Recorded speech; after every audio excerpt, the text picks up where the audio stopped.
అది 2020వ సంవత్సరం ఆగస్టు 30 అర్ధరాత్రి సమయం. తూర్పు లడాఖ్లోని కైలాష్ రేంజ్ గడ్డకట్టే చలిలో ఉంది. కానీ అక్కడ వాతావరణం మాత్రం సెగలు పుట్టిస్తోంది.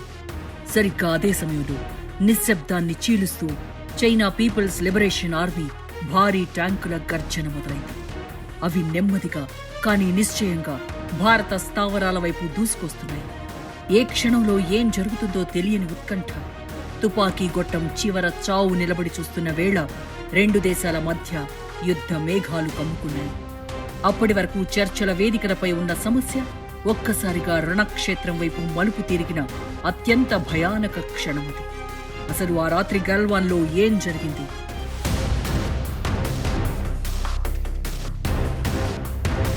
గాల్వాన్ లోయలో ఉద్రిక్తతలు పతాక స్థాయికి చేరాయి. చైనా సైన్యం రెచ్చగొట్టే చర్యలకు పాల్పడుతున్న వేళ ఏం చెయ్యాలన్నా దానిపై ఢిల్లీలోని రాజకీయ అగ్రనాయకత్వం నుంచి స్పష్టత రాలేదని నరవాణే పేర్కొన్నారు. అప్పటి రక్షణ మంత్రి రాజ్నాథ్ సింగ్తో మాట్లాడినప్పుడు మీకు ఏది సరైందనిపిస్తే అది చేయండి అన్న ఆదేశం వచ్చింది. అది సైనిక వ్యూహకర్తలకు ఒక పెద్ద సవాలుగా మారిందని ఆయన వివరించారు. అంటే యుద్ధం వంటి కీలక నిర్ణయాల బాధ్యతను ప్రభుత్వం సైన్యంపైనే వదిలేసిందనేది ఆయన ప్రధాన వాదన.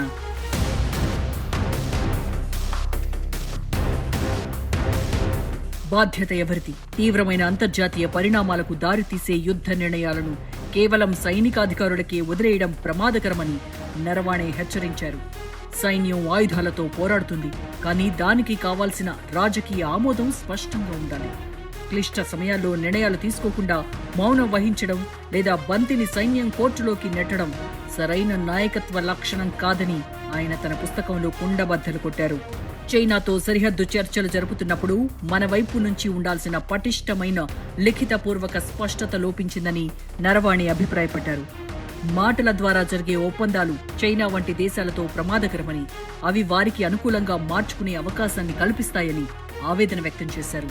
దీనివల్ల వాస్తవాధీన రేఖ వద్ద స్థితిగతులు మరింత క్లిష్టంగా మారాయని ఆయన విశ్లేషించారు.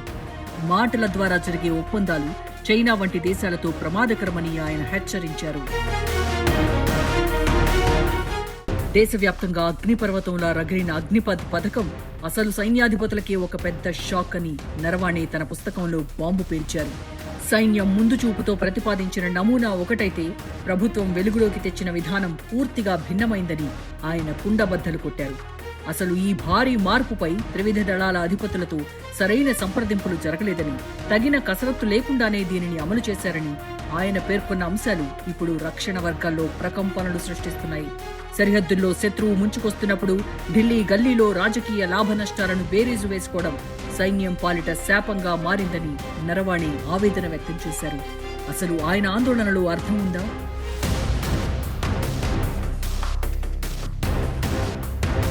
ప్రభుత్వం డోక్లాం వివాదానికి తెరపడిందని డప్పు కొట్టుకుంటున్నా వాస్తవం మరోలా ఉందని, అది ఇంకా పరిష్కారం కాలేదని నరవాణే హెచ్చరించారు.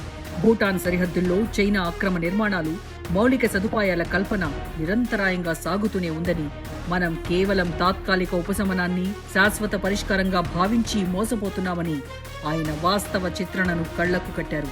నరవాణే ఆత్మకథ 4 స్టార్స్ ఆఫ్ డెస్టినీ ప్రచురణకు నోచుకోకపోయినా కారవాన్ మ్యాగజైన్ దానిలోని 40 పేజీల సారాంశాన్ని ప్రచురించడం సంచలనమైంది. ఒక ఆర్మీ చీఫ్ స్థాయిలో ఉన్న వ్యక్తి ప్రభుత్వపు వైఫల్యాలను, అంతర్గత చర్చలను ఇంత బహిరంగంగా చర్చించడం రక్షణ శాఖలో అరుదుగా జరిగే పరిణామం. ఇది కేవలం పుస్తకం కాదు, దేశ భద్రతా వ్యవస్థకు ఒక హెచ్చరిక అని విశ్లేషకులు భావిస్తున్నారు.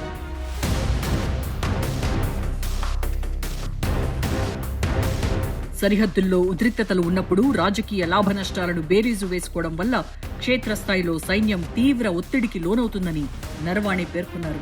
నిర్ణయాలు తీసుకోవడంలో జరిగే ఆలస్యం ప్రాణ నష్టానికి దారితీస్తుందని, రాజకీయ నాయకత్వం ధైర్యంగా బాధ్యత వహించినప్పుడే సైన్యం సమర్థవంతంగా పనిచేయగలదని ఆయన అభిప్రాయపడ్డారు. ప్రభుత్వం, గూఢచార సంస్థలు, సైన్యం మధ్య ఉండాల్సిన సమాచార మార్పిడి లోపాలు గాల్వాన్ వంటి ఘటనలకు దారితీశాయని ఆయన పుస్తకం ద్వారా అర్థమవుతోంది. శత్రువు కదలికలను అంచనా వేయడంలోనూ, దానికి తగినట్లుగా స్పందించడంలోనూ ఒక స్పష్టమైన గొలుసుకట్టు విధానం లేదని ఆయన ఆరోపించారు.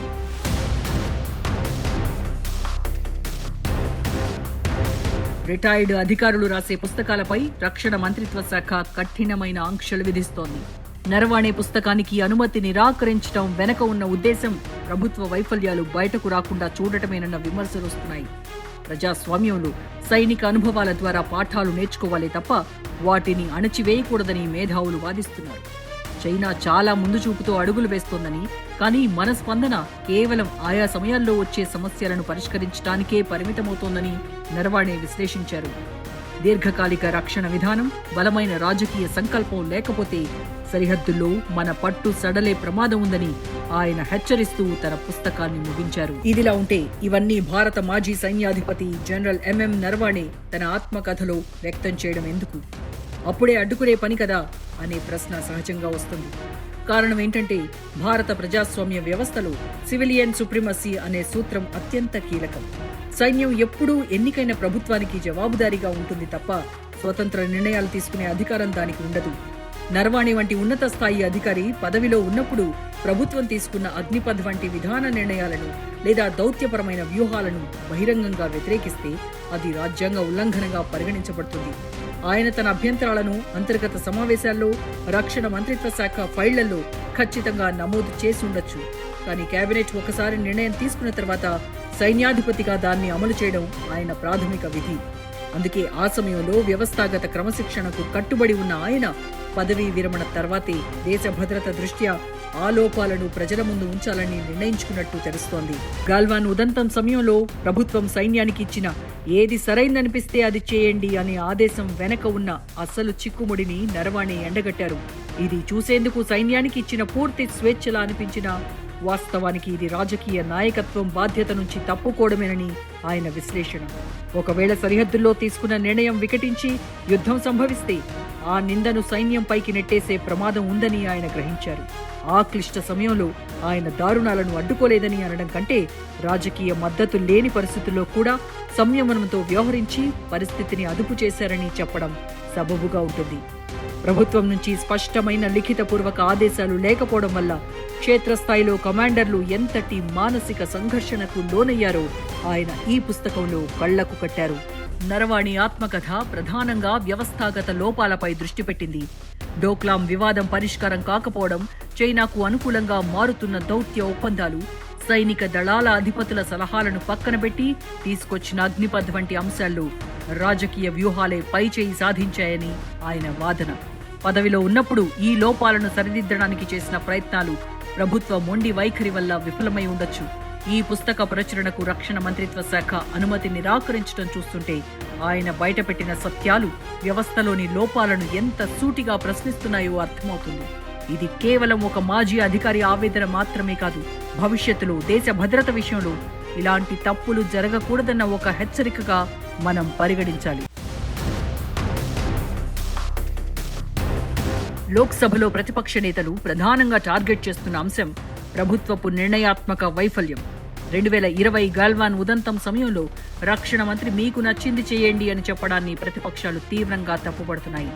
ఇది సైన్యానికి ఇచ్చిన స్వేచ్ఛ కాదు, రాజకీయ నాయకత్వం తన బాధ్యత నుండి తప్పుకోవడమేనని వారు వాదిస్తున్నారు. ఒక యుద్ధం వంటి కీలక నిర్ణయాన్ని కేవలం సైన్యాధికారుల భుజాలపైకి నెట్టేయడం వల్ల రేపు ఫలితం వికటిస్తే ఆ నిందను సైన్యంపైకి నెట్టేసే ప్రమాదం ఉందని, ఆ సమయంలో ప్రభుత్వం ఎందుకు మౌనం వహించిందని ప్రతిపక్షాలు అధికార పక్షాన్ని నిలదీస్తున్నాయి. అగ్నిపథ్ పథకం అమలుపై నరవాణే చేసిన వెల్లడి పార్లమెంటులో పెద్ద దుమారానికి దారితీసింది. సైన్యం ప్రతిపాదించిన నమూనాను కాదని, ప్రభుత్వం తన సొంత అజెండాను బలవంతంగా రుద్దిందని ప్రతిపక్షాలు ఆరోపిస్తున్నాయి.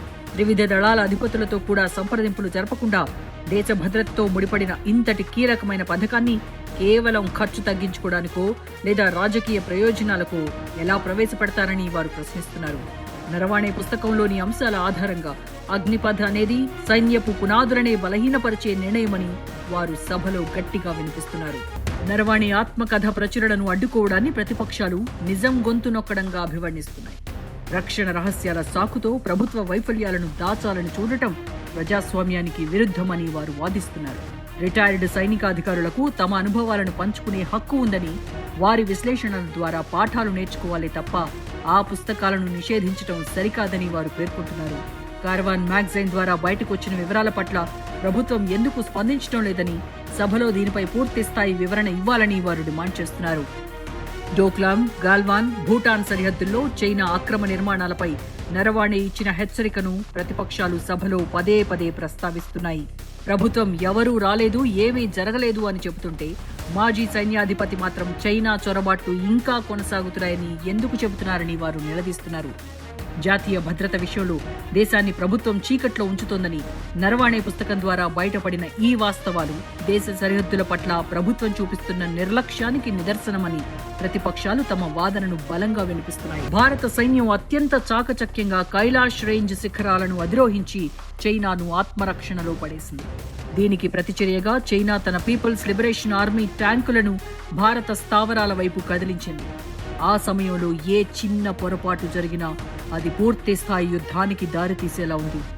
ఆ ఉద్రిక్త సమయంలో భారత సైన్యం తన 155mm బోఫోర్స్ గన్లను ప్రయోగించే స్థాయికి చేరుకుంది. ఒక్కసారి కాల్పులు జరిపితే 10 ఫుట్బాల్ మైదానాలంత వైశాల్యాన్ని ధ్వంసం చేయగల శక్తి ఆ ఫిరంగులకు ఉంది. కాల్పులు జరపాలా వద్దా అనే మీమాంసలో నరవణే ఉన్నారు. 2001లో పార్లమెంటుపై దాడి తర్వాత జరిగిన ఆపరేషన్ పరాక్రమ్ సమయంలో కూడా అప్పటి సైన్యాధిపతి జనరల్ పద్మనాభన్ ప్రధాని వాజ్పేయిని ఆదేశాల కోసం కోరారు. అప్పుడు కూడా ముందుకు వెళ్ళండి, మేం చెబుతాం అనే అనిశ్చిత సమాధానమే వచ్చింది. భారతదేశ చరిత్రలో రాజకీయ నాయకత్వం, క్షేత్రస్థాయి నిర్ణయాలను సైనిక అధికారులకే వదిలివేయటం ఒక ఆనవాయితీగా వస్తోంది. 1962 చైనా యుద్ధంలో రాజకీయ నాయకత్వం మితిమీరిన జోక్యం చేసుకోవడం వల్లే భారత్ ఓటమి చవిచూసిందని విశ్లేషకులు భావిస్తారు. ఆనాటి తప్పుల నుండి నేర్చుకుని ప్రస్తుత ప్రభుత్వం వ్యూహాత్మక లక్ష్యాలను నిర్దేశించి ఆచరణాత్మక నిర్ణయాలను సైన్యానికి వదిలేసింది. చైనా ట్యాంకులు ముందుకొస్తున్నప్పుడు కాల్పులు జరపడానికి బదులుగా జనరల్ నరవణే తెలివైన నిర్ణయం తీసుకున్నారు. భారత ట్యాంకులను మరింత ఎత్తైన ప్రాంతాలకు చేర్చి వాటి గన్లను చైనా ట్యాంకుల వైపు గురిపెట్టాలని ఉత్తర ఆర్మీ కమాండర్ వైకే జోషికి ఆదేశాలిచ్చారు.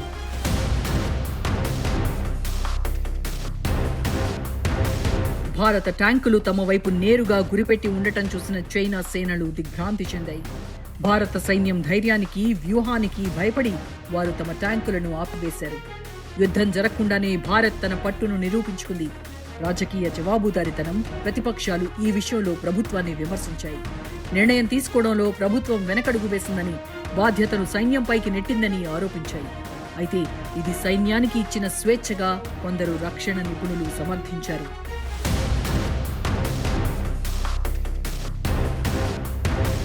1996 నుండి భారత్, చైనా మధ్య ఉన్న ఒప్పందాల ప్రకారం LAC వద్ద ఆయుధాలు వాడకూడదు. కానీ చైనా భారీగా సైన్యాన్ని, ట్యాంకులను మోహరించడం ద్వారా ఆ ఒప్పందాలను తుంగలో తొక్కింది. అటువంటి పరిస్థితుల్లో సైన్యాధిపతికి పూర్తి స్వేచ్ఛ ఇవ్వడం అవసరమని దేశ రక్షణ అధికారులు వాదిస్తున్నారు. లడఖ్ పీఠభూమిపై భారత T-90 ట్యాంకులు చైనా తేలికపాటి ట్యాంకుల కంటే శక్తివంతమైనవని నిరూపితమైంది. మన సైన్యం అనుసరించిన వ్యూహాలు చైనాను కంగు తినేలా చేశాయి. 1962లో అలా కాకుండా 2020లో భారత వైమానిక దళం యుద్ధ విమానాలు దాడులకు సిద్ధంగా ఉన్నాయి. ఇది చైనాకు ఒక బలమైన హెచ్చరికగా పనిచేసింది.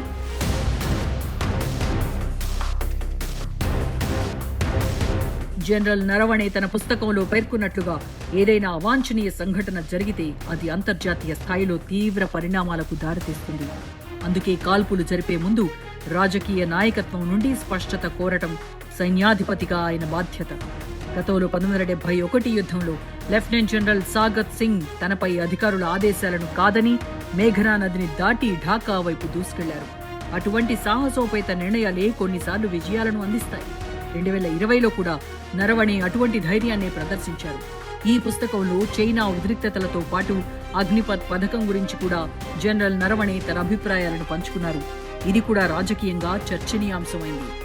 మొత్తంగా చూస్తే జనరల్ నరవణే లేవనెత్తిన ఈ అంశాలు రక్షణ రంగంలోనే కాక దేశ రాజకీయాల్లోనూ పెద్ద చర్చకు, దుమారానికి దారితీస్తున్నాయి. దేశ భద్రత విషయంలో రాజీ పడకూడదన్న ఆయన సందేశం గమనార్హం. మరి కేంద్ర రక్షణ శాఖ ఏం చేస్తోంది? దేశభక్తులమని చెప్పుకునే నేతలు కారవాన్ మ్యాగజైన్ 40 పేజీల్లో విస్తారంగా, వివరంగా ప్రచురితమైన వ్యాసం గురించి వాళ్లకు తెలీదా? నరవాణే ఆత్మకథ, వాళ్ల ఆత్మసాక్షి చదవలేదా అనే వందలాది ప్రశ్నలు ఇక్కడ పుట్టుకొస్తున్నాయి. ఎవరిది దేశభక్తి, ఎక్కడ దేశభక్తి అనేది లక్షల డాలర్ల ప్రశ్నగా మిగిలింది. ప్రజలు ఎవరు దేశభక్తులో గమనించాలి అనేందుకు ఇది ఒక ఉదాహరణగా నిలుస్తోంది.